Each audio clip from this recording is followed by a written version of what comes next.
Қазіргі таңда бояғыштар адам өмірінің барлық саласында қолданылады. Мысалы, киім, тағам, тұрмыстық заттар мен өнеркәсіп өнімдерінің барлығы түрлі түстер арқылы тартымды көрінеді.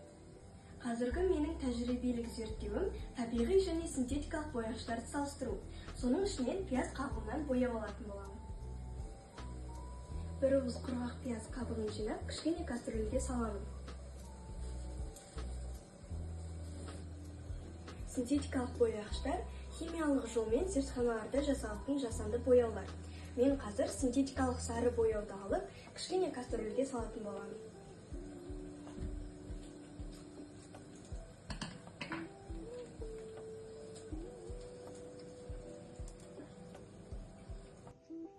Біздің синтетикалық және табиғи бояғыштарымыз 15 минутта қайнап болды. Енді сүзіп аламыз. Пияз қабығынан алынған табиғи бояғышты сүзіп аламыз.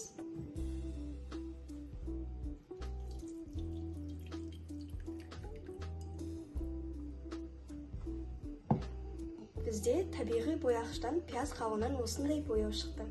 Синтетикалық бояғышты ыстық суда қайнатып алдым.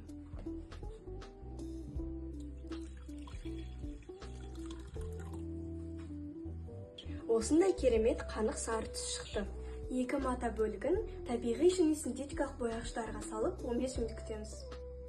1 мата бөлігін синтетикалық бояғышқа саламын.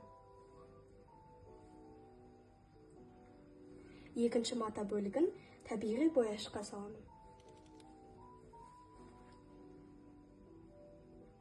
Табиғи және синтетикалық бояғыштарымыз дайын болды.